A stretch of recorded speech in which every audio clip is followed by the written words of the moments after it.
Care International's Senior Humanitarian Advisor on Gender and Protection, Suzy Madigan, joins me now to discuss this. We were just talking to a Ukrainian MP a short while ago who said that she'd been hearing first-hand accounts of women who'd suffered abuse around the areas of Bucha and Hostomel. What are Care International hearing? Well, I mean, we know that sexual violence in conflict is a major issue globally, from Ukraine to Afghanistan, Democratic Republic of Congo. So we are extremely concerned about the reports that we're hearing, and obviously would hope for investigations into that very soon. But also we call on all parties to the conflict to recognise and respect international humanitarian law. Even in the case of war, there are rules, and violations against civilians, infrastructure needs to stop immediately. So also crucially, survivors of sexual violence, which there of course will be in Ukraine, as there are unfortunately in conflicts across the world, those people who are the victims and survivors of sexual violence need to be given support very quickly as well. It's an immediate medical emergency, and so immediately protection measures need to get in, and people need to be able to access medical services within 72 hours at least. And it's not just sexual violence inside Ukraine, is it? There's also the concern about trafficking. I was down there on the border with Poland a few weeks ago, and it struck me how many of the women coming across were incredibly vulnerable. They'd been through a really traumatic time. They might have young kids with them. A lot of them just looked absolutely shell-shocked. And there are people that will prey on them there. Absolutely. I mean, there's a range of gender-based violence, if we refer to it like that, risks in conflict and any type of emergency. So as soon as somebody becomes reliant on other people for the basics they need to survive, that makes them vulnerable. And unfortunately, notwithstanding the incredible outpouring of support that we've seen from people on the borders, unfortunately, that there are others who will take advantage of that, both within the conflict, theatre of war itself, and also, in neighbouring countries. But also domestic violence really increases in conflicts and emergencies, and it's something that's not always readily recognised.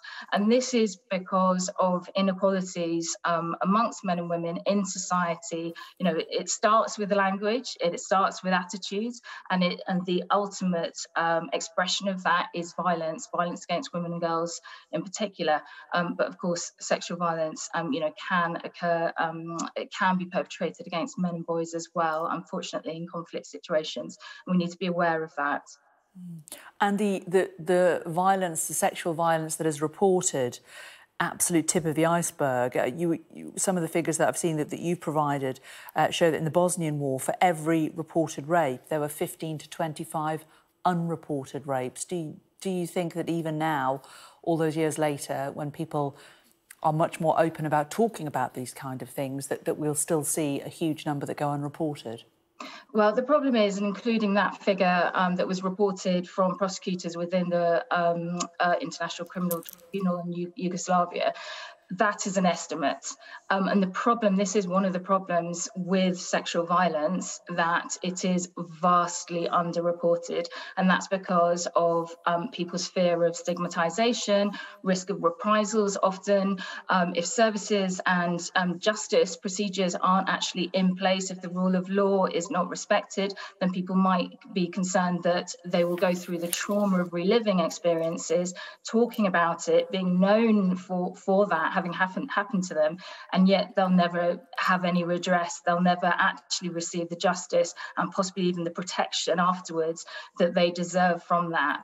So we need to assume that it's happening and put protection measures in place, and increasingly call on parties to the conflict to respect international humanitarian law and human rights law. And very briefly, because we only have a minute left, but I'd not really clocked the impact that it can have on gender-based violence in other countries, countries like Yemen. Just explain to us briefly why what's happening in Ukraine could make life harder for women in Yemen. Well, and in other contexts as well. So we know that there's major impacts on agriculture and planting and harvesting. Yemen, for example, imports 40% of its cereals from Ukraine and Russia. Yemen is already facing a food crisis. It's been an emergency, and we mustn't forget all the other emergencies happening around the world. And in contexts where people are so desperate for survival, in places like Yemen, that can increase early marriage. So families will not be able to support families won't be able to support all members of family. Women and girls. Indeed, and they get married off young. Suzy, we're going to have to leave it there. But thank you very much. Suzy Madigan from CARE.